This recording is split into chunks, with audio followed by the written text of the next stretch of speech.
Ladies and gentlemen, welcome to another unboxing. What a mix we have today. We have an old capsule, time capsule I like to call them. We have some hot Pateks, some discontinued Pateks. We have a new, not so new, but up and coming independent. I want to jump into, I guess I'm going to start with your favorite brand. I know this is a watch that you ordered like 3 weeks ago, it finally came in. Yeah. The Vacheron 222. And what can be said about the 222 that hasn't been said yet, Marco? I mean, outside of the fact that this is your favorite brand, it's an iconic watch, it's a remake.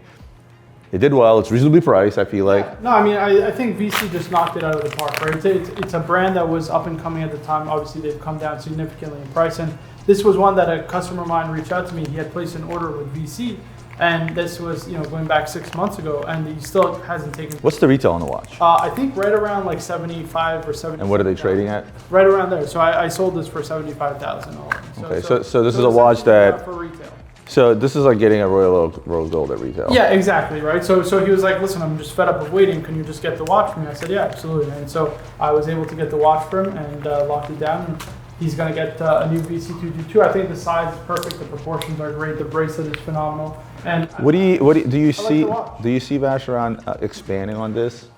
I think probably maybe they do something in platinum. They've been rumored. Why not steel? I don't think they'll do steel. Because that would be. I think they keep it to probably precious metal just because it makes more sense for them. They can upcharge. And I see like Vacheron trying to go upmarket by doing a steel model. It just becomes a direct competitor to the overseas, which I think would be very problematic, especially with where the overseas is trading now. I guess the reason we brought this is that this is now a discontinued model. This is now this is a 5396, yep. And it is now discontinued, and I think it's about time. Yeah, I think they've been making it long enough, right? The 5205s are kind of the new generations of annual calendars, which me personally, I love the case of the 5205G, but I think I like the layout of the annual calendar on the 5396. It's just a bit easier to read as opposed to everything being, maybe not easier to read, it's more traditional, right? It's like more like, what's the first perpetual calendar they made in serial production? I'm forgetting the reference, but essentially it had the same kind of layout, right? It was the same kind of layout, moon phase at 6 o'clock. Listen, nice clean look, and again, for everybody that gets caught up in the discontinuation of Patek models, don't get caught up in this. Oh my God, it got discontinued, therefore it's gonna go up in value, and it's collectible, and this and that, and blah, blah, blah, blah, blah. It is, in a sense, but think in terms of production numbers on that watch. This has been around for what, 10 years now? Started production like probably 2012, maybe even before that. So. But then these have historically been a deal. Yeah, they've always they've always been a deal, especially when it comes to annual calendars. I think world times are also a deal, and even perpetual calendars. By the Never understood for the life of me people out there paying something for a sports Rolex in the realm of an annual calendar from Patek Philippe. It's crazy. Yeah, it's just I never understood that. Just never ever set with me well. So the 5740 Perpetual calendar Nautilus in white gold. With all the discontinuations that just took place, again, still sort of rumors. I don't know if you guys caught the last Watch News Weekly where we talked about discontinued models, but I kind of wish this was one of them. I want that in yellow gold. I don't know. White, gold, blue is just, like, to me, this is an aesthetically perfect watch. I want the 5712 on a bracelet in white gold with a different dial, like a white dial. I think it would be pretty kick-ass. But I want that in a precious metal. I want that in a yellow, not rose. I want that in yellow gold. No champagne dials, not yellow. I know, you know me. I can't do. But look, just a simple white dial, yellow gold. I think. Look at how aesthetically clean this is being a gold dial. Yeah, so that's why. Look, we're talking about yellow gold coming back, and I was surprised. Well, listen, we're still yet to know announcements of new stuff. Right. So don't be surprised if we may see a different version of that watch. Yeah, and again, these are just rumored to be discontinued. We don't know if this is going to be discontinued. Yeah, well, they didn't talk about that one being discontinued. Right. This is just my wishful thinking. Right. But as for Nautilus models, I think when it comes to like aesthetic perfection, wearability, it doesn't get much better than 5740. You get the 340 micro rotor movement, which I think is probably the nicest movement, outside of manual wind chronographs. Love the layout, the symmetry of the dial is killer. And then I like... Unlike the new Aquanaut? Yeah, and then I like two things. First of all, the butterfly clasp, which is a major upgrade to the old flip-flop. And then second is the weight, right? That's feel the watch. One of the main issues I always have with the Nautilus is it's just too light, right? That's why people like the 5990, 5980 in steel, as opposed to like 5712, 5711, is you actually feel it on the wrist. This in white gold, you feel the heft of the watch, and it feels great. I could see them doing perhaps platinum. I can see them, but what I would love to see, and again, this is wishful thinking. Listen, we'll know in a couple of months what's coming out, but I would love to see that. How about titanium? But that's not Patek. Patek is not. I mean, they made a titanium perpetual calendar. Yeah, but the Patek for is only not that. I mean, how about ceramic? I get it, but right. it's just it's Patek. It's not going to happen. Yeah, I don't think so. Very, very undervalued. It's a Meteorite Daytona. This one on a leather strap. I think aesthetically, Meteorite dials may be some of the best from Rolex when it comes to just dials alone, right? The way I will agree. I think also the way that they cut the Meteorite dial is better than anybody else in the industry. Like you've seen, the only others that I've seen, like Laurent Ferrier came out with a really nice Meteorite dial that really showed the grain of. But doesn't it come down to the actual rock that you own? I guess, right? But also I think the way that they get, maybe it's the way that they treat it. Who knows? But it's just. So I'm going to go back to my rant about the 𝗵𝗵 Meteorite, right? Where I say I feel like the watch takes away from the beauty of the dial. I've seen these on bracelets as well, but to me, aesthetically, if you're going to go with something like that gorgeous Meteorite dial that Marco just talked up, right? This is the perfect combination. The older Meteorite dials on a leather strap, right? If I'm buying something like this, if I'm a client and I'm buying something, if you're a client and you're buying something like this, my hope is that you understand that it's the dial that makes the watch. Right. The minute you start adding on bracelets, diamonds, anything else to take away from that dial, it takes away from the watch. I think this is the perfect execution. Like, I will take this over a bracelet Meteorite dial any day for one simple reason, because when you put that watch on, you see the dial, it's about the dial, it's about that Meteorite dial, which I agree with you is the most beautifully executed Meteorite dial. Yeah. A lot of companies have tried it and they some would fail. So back in the day, when you couldn't give these away, because you couldn't give away Daytonas on a strap, right? Because it was just one of those things where, like, I don't want a Daytona on a strap, because people had this thing in their head, like sports watch, sports watch. The minute you put a leather strap on it, it's no longer a sports watch.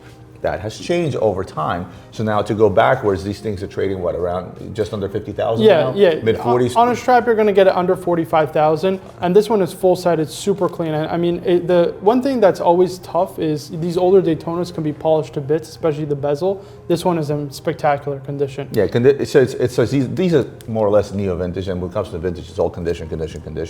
And now we've gotten to a point where even on the neo vintage stuff, condition has become a much bigger factor than let's say just as big a factor as it was on vintage pieces. Yeah, absolutely. But I like the watch. What do we have in here? Another Rolex? Yes. Let's see. One more Rolex. This is another source sale. Let me see. Oh, look at that. It is. So something we don't get that often, to be honest with you. So when it comes to this watch, when this watch first came out, I was doing backflips.